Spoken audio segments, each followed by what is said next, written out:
Eu digo que todos nós somos médiums, uns um pouco mais, outros um pouco menos.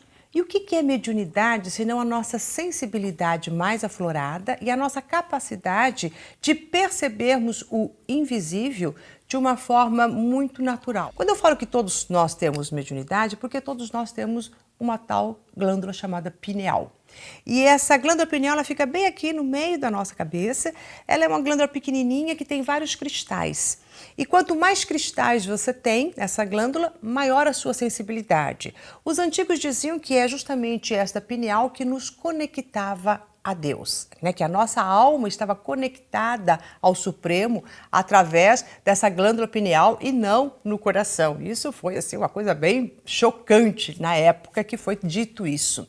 E hoje vários estudos, né, principalmente o Dr. Sérgio Felipe, né, que é um psiquiatra, ele vem trabalhando e desenvolvendo toda essa questão da pineal e da nossa sensibilidade, do quanto que nós podemos e temos a condição de sermos medianeiros entre o céu e a terra, entre tudo que acontece, além daquilo que estamos aqui olhando de uma forma palpável e objetiva. Agora também, essa mediunidade, essa sensibilidade, ela pode ser desenvolvida, ela pode ser aflorada, dependendo até mesmo do ambiente em que você acaba nascendo, das condições. Que nem eu nasci em uma família espírita, onde todas essas questões energéticas, falar de energia, falar de vibração, falar do invisível, falar de espíritos, falar de humanos, era uma conversa meio que normal, natural, e ninguém ficava com, nossa, mas isso existe ou não existe, isso simplesmente era uma verdade para todos nós. Então, tudo isso possibilitou com que esta sensibilidade não tivesse uma barreira de, nossa, isso não existe, o que você está? Você está devaneando. Não, era tudo aceito como verdade, como algo possível e que estava realmente ali acontecendo. Então, durante toda a minha infância, qualquer sintoma, qualquer sensação a mais que se tivesse, era naturalmente aceito. Então ela também, essa minha sensibilidade, ela teve um terreno fértil de uma aceitação onde não houve bloqueios. Né? Porque muitas crianças ou adolescentes, quando começam a perceber essa sensibilidade a mais, a família está tão em outra sintonia que acha que tudo isso é realmente bobeira de criança, que você não tem nada a ver, é devaneio, você está, né, põe o pé no chão, cria na real, cai na real, isso não existe. Então a pessoa vai dando uma informação para a mente dela que todas essas percepções que ela está tendo não são reais. Isso gera um certo desconforto na pessoa e também vai cortando essa informação e a pessoa já vai descartando. Isso não existe e vai endurecendo. É como se não desse vazão para que esta glândula pudesse realmente aflorar e trazer a sua potência natural que ela tem. Então, o que eu estou dizendo é que a nossa família, a educação, as crenças familiares, né, relacionadas a isso, favorecem com que a sua natureza mediúnica se aflore ou se atrofie. Há algumas pessoas que pensam e falam assim, então eu vou desenvolver a minha mediunidade, chega um determinado momento da vida, elas falam assim, então eu vou começar a desenvolver, então eu vou frequentar algum centro, vou fazer lá, né, alguns treinamentos para estar desenvolvendo esta minha capacidade. Isso é possível? Sim, isso é possível. Né? Então você vai estar fazendo vários exercícios que vão te possibilitar este desenvolvimento.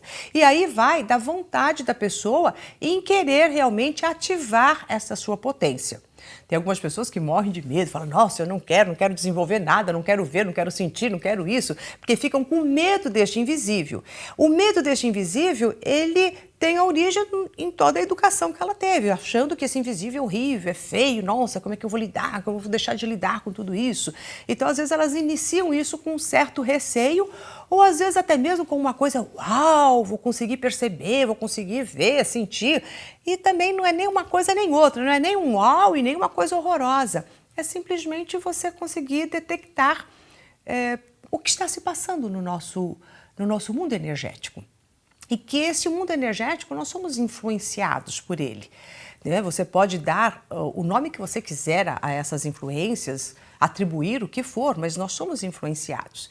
Quando você tem um conhecimento maior sobre este mundo invisível, estas energias que nos circundam, você começa a compreender determinadas sensações que você tem, sem atribuir, às vezes, a noia, ou eu estou com algum problema. Não, isso aqui é uma interferência energética. Então, você começa a diferenciar uma coisa e outra. Bom, como eu disse, dentro da minha infância e da minha vida, esses assuntos foram sempre muito normal e corriqueiros. E desde pequena eu tinha essa sensibilidade para escutar, né, e para ver este invisível. Então, isso também não me causava nenhum assombro, apesar de que eu me lembro a primeira vez em que eu vi, foi uma coisa muito engraçada, nós estávamos na fazenda, que meus pais tinham na época uma fazenda, e daí eu lembro que eu vi um ser e saí correndo para o quarto da minha mãe, falando, ai, tem alguém no meu quarto, tem uma pessoa assim assado, não sei o que, parará. E a minha mãe falou assim, tá bom, então volta lá e pergunta o que este ser quer de você, o que ele quer falar. Ai, mas como assim? Né? Vai lá e pergunta. Olha a naturalidade. Né? Tem alguém lá, não é coisa? Não, vai lá e pergunta. Daí vou eu lá, de novo pro quarto, fico ali, né? Daí o ser aparece e fala, o que você quer? Aquela coisa assim. E daí na hora que ele começou a falar e eu comecei a ouvir aquela voz, também eu saí correndo pro quarto da minha mãe. Daí eu acho que eu devia ter aqui uns 8 anos, por aí, mais ou menos. Daí eu saí correndo pro quarto da minha mãe e falei assim, ele começou a falar, mas eu fiquei com medo de não ouvir, não sei o que, parará.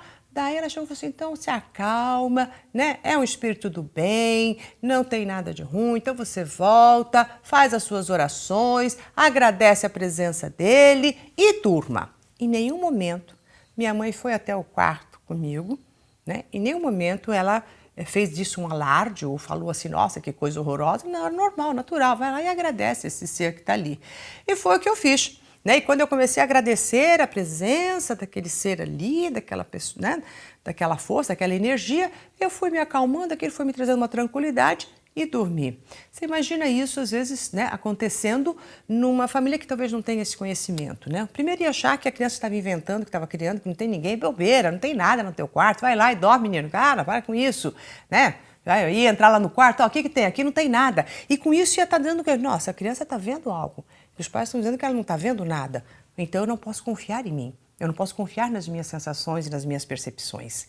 Que é este o equívoco, às vezes, né? E que acaba acontecendo. E daí também, ou os pais começam a ficar num desespero. Nossa, a criança está vendo? Será que tem alguma coisa de ruim aqui? E este medo passa também para a criança. Fala assim, nossa, eu estou vendo e percebendo algo que é ruim, o que causa medo, o que é um desconhecido não legal. E aí é que a gente vai ficando com medo de espírito. Medo desta sensibilidade e vamos bloqueando essa nossa capacidade normal e natural.